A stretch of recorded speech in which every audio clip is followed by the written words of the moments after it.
के सबसे बड़े सरकारी अस्पताल डीएमसीएच के प्रसूति एवं स्त्री रोग विभाग में दरभंगा ओबस्टेटिकल एवं गायनिकोलॉजिकल सोसाइटी और पटना के women's hospital and fertility research centre के संयुक्त तत्वाधान में एक दिवसीय live endoscopy, hysteroscopy, laparoscopy workshop का आयोजन कर 8 मरीजों का सफल ऑपरेशन किया गया। इस मौके पर पटना से दरभंगा पहुंचे डॉक्टर संजीव कुमार ने एंडोस्कोपी और लेप्रोस्कोपी के जरिए स्त्रियों के गर्भाशय और फैलोपियन ट्यूब की बहुत सारी बीमारियों को कम काट छाट कर करने का तरीका बताया। वहीं मौके पर उपस्थित प्रसूति एवं स्त्री रोग विभाग के अध्यक्ष पूजा महासेठ ने बताया कि जल्द ही गायनिक विभाग के मरीजों का ऑपरेशन दूरबीन विधि से किया जाएगा। प्रशिक्षण से पीजी स्टूडेंट उत्सुक है, इससे मरीजों के उपचार में आसानी होगी। उन्होंने बताया कि विभाग के पास इस तरह के उपकरणों की कमी है, कुछ खराब हो गए हैं। जल्दी उपकरणों का प्रबंध कर यहाँ भी दूरबीन विधि ऑपरेशन आरंभ किया जाएगा। वहीं उन्होंने बताया कि दूरबीन विधि ऑपरेशन साइंस का वरदान है। वहीं महिला अस्पताल और प्रजनन अनुसंधान केंद्र कंकड़बाग पटना के निदेशक डॉक्टर संजीव कुमार ने कहा कि दूरबीन सर्जरी सबसे बेस्ट है और इस विधि से सर्जरी करने में समय भी कम लगता है। आने वाले दिनों में सभी प्रकार के ऑपरेशन इसी विधि से किए जाएंगे, इसलिए चिकित्सकों को इसका ज्ञान होना बेहद आवश्यक है। एंडोस्कोपी से ऑपरेशन में मरीज जल्द स्वस्थ हो जाते हैं और ब्लड का लॉस भी बेहद कम होता है। मामूली सी छोटा छेद कर बच्चेदानी, सिस्ट, रसौली, लेप्रोस्कोपिक आदि का सफलपूर्वक ऑपरेशन किया जा सकता है। बताते चले कि गायनिक विभाग के ऑपरेशन ओटी से सीधा प्रसारण गायनिक विभाग के लेक्चर थिएटर में चल रहा था, जिसमें दरभंगा मेडिकल कॉलेज में गायनिक की पढ़ाई कर रहे स्टूडेंट्स हो रहे सर्जरी का सीधा प्रसारण देख रहे थे। साथ ही सर्जरी के दौरान आने वाले डाउट्स को स्टूडेंट्स के द्वारा लाइव पूछा जा रहा था, जिसका जवाब डॉक्टर संजीव कुमार ओटी से लाइव दे रहे थे। वहीं इस लाइव कार्यक्रम से स्टूडेंट्स के बीच काफी खुशी देखी गई। देखिए, अभी तो यहाँ पे इंस्ट्रूमेंट्स पहले से अवेलेबल हैं। कुछ इंस्ट्रूमेंट जो है सो उन्होंने टेस्ट किया था, फंक्शनिंग है। कुछ में हम लोग को कुछ और सामान की ज़रूरत है, जो कि फिर से हमारा जो हिस्ट्रोस्कोपी है वो चालू हम लोग कर सके। अभी हम लोग डायग्नोस्टिक भी यहाँ पे नहीं कर पा रहे हैं। तो कुछ इंस्ट्रूमेंट जो हमारा ख़राब है उसको हम लोग को या तो परचेज करना होगा, उसको फिर ठीक करवाना होगा। और आज बच्चों ने सीखा है, देखा है, तो अभी इस देखने के बाद ही जो है सो करने की इच्छा जागृत ज़्यादा होती है। इंस्ट्रूमेंट बहुत सारे अवेलेबल है। कुछ माइनर कुछ प्रॉब्लम्स जो है उसको हम लोग को अभी अब देखना है डिपार्टमेंट से, उसको रेक्टिफाई करके अब हम लोग उसको जल्द शुरू करने जा रहे हैं। गायनी इंडोस्कोपी की बात, उसमें 2 हिस्सा हुआ, एक हिस्ट्रोस्कोपी है, दूसरा लेप्रोस्कोपी है। ये दोनों ही विधि महिलाओं में बच्चेदानी, अंडेदानी और ट्यूब संबंधी कोई भी बीमारी को लेकर के करते हैं हम लोग। जिसमें जो बच्चेदानी के अंदर दूरबीन डालते हैं तो उसको हिस्ट्रोस्कोपी कहते हैं, जो पेट में दूरबीन डालते हैं उसको लेप्रोस्कोपी कहते हैं। तो आज की इरा में जैसे गॉल ब्लैडर निकलता है उसी तरह से दूरबीन से बच्चेदानी निकलती है, या अंडेदानी में कोई सिस्ट है तो वो भी दूरबीन से निकलती है। बच्चेदानी में कोई रसौली हो, बड़ी रसौली, जिसको हम लोग फाइब्रॉइड कहते हैं, वो भी दूरबीन से निकलती है। मतलब पेट पे मामूली सा 5 mm या 10 mm, अगर ऐसे समझिए तो पेंसिल के मोटाई का छेद, जिसमें कि हैंडी प्लास साट करके मरीज को रिलीज कर दिया जाता है। उसमें टाँके की भी कई बार जरूरत नहीं पड़ती, नहीं तो मैक्सिमम 1 टाँका लगता है। तो ये मरीज के लिए एक तरह से कहा जाए तो गिफ्टेड सर्जरी है, वरदान है। ऑपरेशन अगर हो तो दूरबीन से ही हो। और आज के दौर में हर गायनिकोलॉजिस्ट को बच्चेदानी के अंदर हिस्ट्रोस्कोपी या पेट के अंदर लेप्रोस्कोपी वाली सर्जरी जानने की ज़रूरत है, जिसमें डॉक्टर पूजा महासेठ जो हेड ऑफ द डिपार्टमेंट हैं अभी डीएमसीएच में, मैडम का बहुत सहयोग था। और बहुत सारे जो PGSR हैं वो भी इस चीज़ को इसके बारे में ट्रेन हुए, और ये सबको जानने की ज़रूरत है। अब इसके बिना आगे का गायनी या कोई भी ऑपरेशन की विधि नहीं चलेगी, दूरबीन करना ही करना। इसमें 2-3 फायदे हैं। एक तो एक सामान्य ऑपरेशन का मतलब कि जैसे गाल ब्लैडर में है तो गाल ब्लैडर निकला, तो बच्चेदानी में दोष है या गोला है तो गोला निकला। लेकिन इसमें एक सेगमेंट है जिसको हम लोग फर्टिलिटी इन्हांसिंग सर्जरी कहते हैं या करेक्टिव सर्जरी कहते हैं, जिसमें बच्चेदानी के अंदर कुछ दोष है, ट्यूब में कुछ दोष है, उसको ठीक करते हैं। जैसे अभी कई मरीजों का बच्चेदानी के अंदर ट्यूब बंदी थी तो उसको कॉर्नुअल कैलकुलेशन करके हमने ट्यूब को खोला, तो और बच्चेदानी के बीच में दीवाल थी जिसको सेप्टम बोलते हैं, तो सेप्टल रिसेक्शन किया गया। तो ये सर्जरी प्री रिक्विजिट भी है, नहीं तो उनको 3 बार 4 बार बच्चा लॉस हो चुका था। सेप्टम हटाने के बाद अब वो घर बच्चा ठहरने का बिल्कुल बढ़िया हो गया।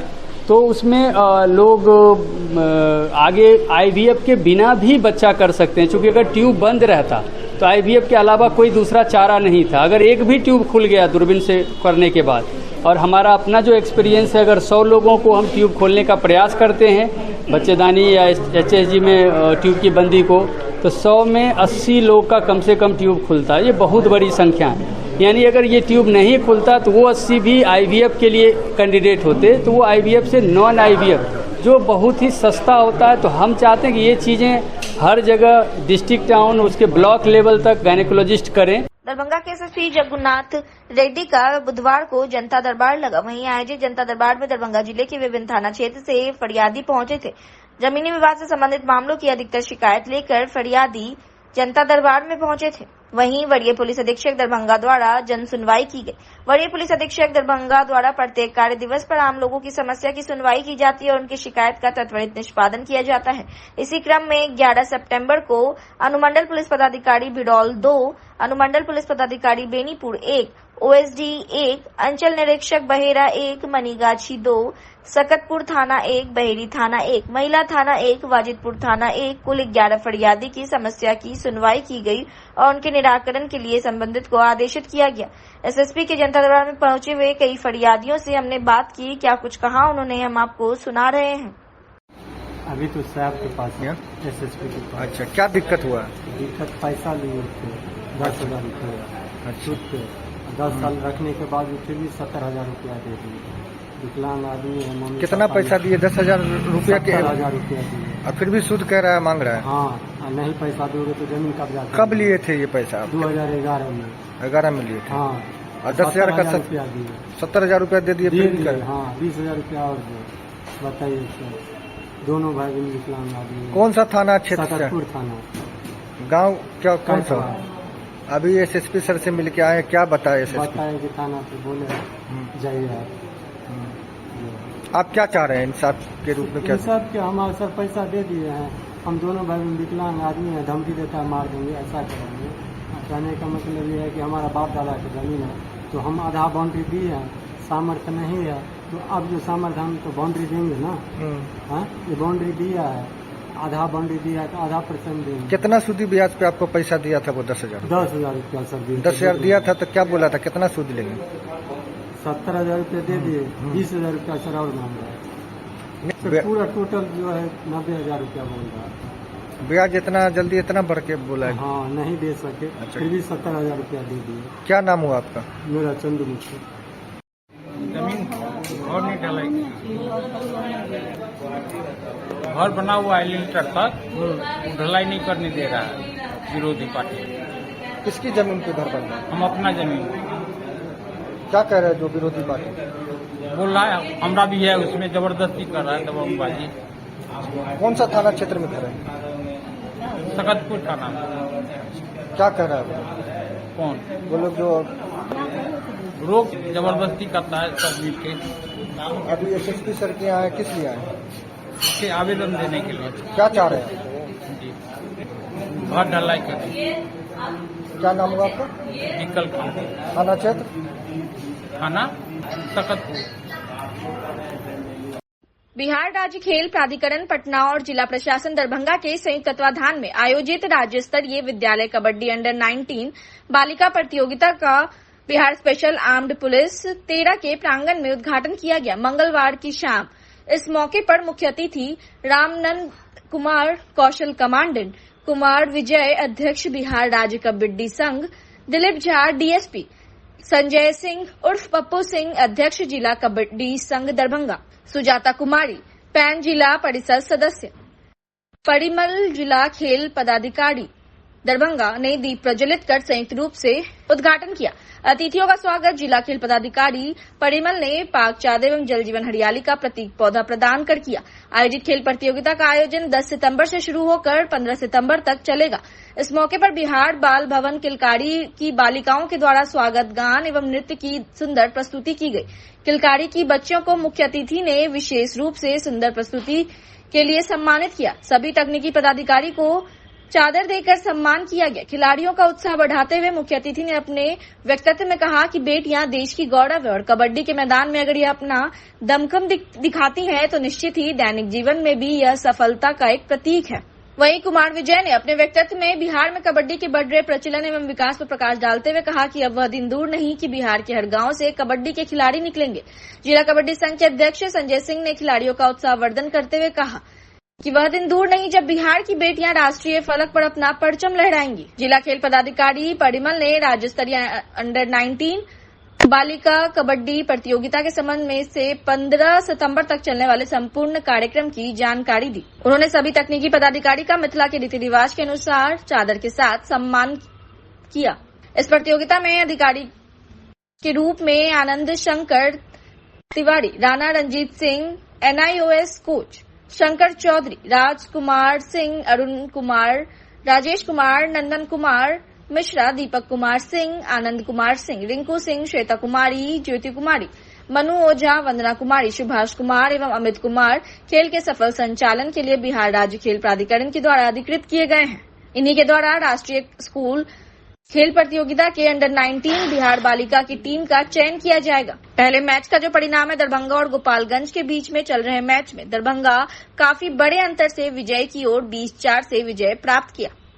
मैं काफी दिल्ली चंपारण यहाँ सोच क्या है जीत के जाए। यहाँ का जो है रहने का बहुत अच्छा मिल रहा है, खाना पीने में सब कुछ अच्छा दिख रहा है।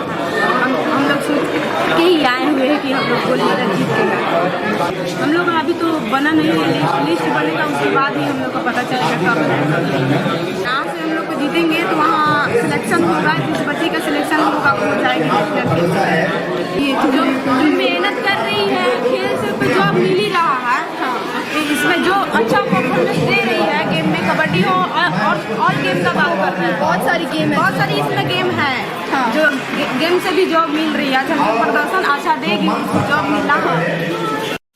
इस आयोजन में परिमल जी ने बहुत बढ़िया से आयोजन किए और एक कैंपस जो आप चुने हैं, रियली इस कैंपस बढ़िया कैंपस है।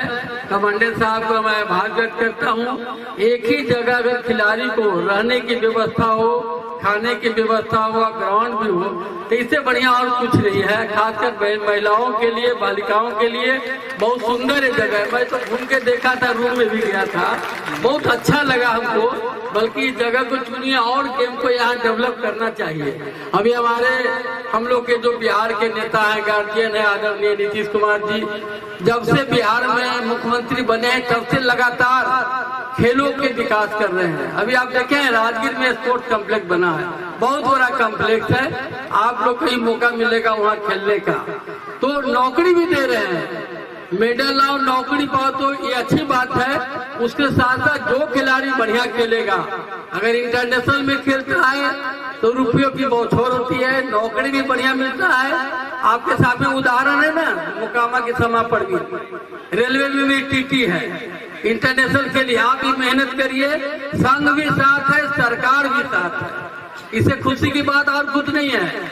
हम लोग के नेता नीतीश कुमार जी लगातार चिंतित रहते हैं कि कैसे हम खेल को आगे बढ़ावे। और भारत सरकार भी देखिए खेलो इंडिया बना, कितना बढ़िया है। खेलो इंडिया का आयोजन पूरा देश में हो रहा है। बिहार के भी लड़के लड़कियां जाती है, मेडल लाता है, उसको नौकरी मिलता है। आप लोग मेहनत करिए, हम लोग भी साथ हैं, सरकार भी साथ है, और खूब मेहनत करिए। जितना मेहनत करिएगा उतने खेल आगे बढ़ेगा। और हम लोग आपको यहाँ का कमांडर साहब भी बहुत अच्छे हैं, बल्कि परिमल जी कहेंगे तो बढ़िया यहाँ करिए, और 2-4 गेम कराइए, केंद्र बना दीजिए, अब प्रैक्टिस भी कुछ करवाइए। धन्यवाद। बिहार राज्य खेल प्राधिकरण और खेल विभाग बिहार सरकार की ओर से दरभंगा को 4 खेल दिया है राज्य स्तरीय के लिए। एक जिसका अभी हम लोग आज उद्घाटन किए हैं, ये 10 तारीख से 15 तारीख तक लीग मैच कराया जाएगा कबड्डी अंडर 19 बालिका वर्ग का। दूसरा फिर हमारा 23 से 28 तक इसी कैंपस में तय कर दिए हैं और पूरे बिहार को हम लोग आमंत्रित कर दिए हैं। हैंडबॉल की अंडर 14, 17 और 19 3 आयु वर्ग की सभी बच्चियां आएगी और यहाँ प्रतियोगिता जो 23 से 28 तक चलेगा। तीसरा है हम लोग को ओपन ट्रायल जो लॉन्ग टेनिस का यहाँ दिया गया है। और चौथा अंडर 14 बालक खो खो प्रतियोगिता करवाना है, जिसका अभी तिथि तय हम लोग नहीं कर पाए हैं। आज जो प्रतियोगिता हो रहा है इसमें कुल 38 जिले के 450 बच्चियाँ उपस्थित हुई है।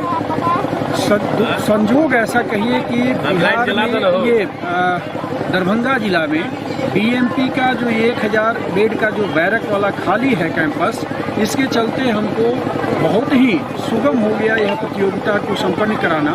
सभी बच्चियों को आवासन की व्यवस्था, सुरक्षा की व्यवस्था, और संयोग ऐसा है कि एक ही कैंपस में खेल प्रतियोगिता से लेकर आवासन सभी व्यवस्थाएं जो हो गई है, इसके चलते बहुत ही प्रसन्न मुद्रा में है सभी बच्ची।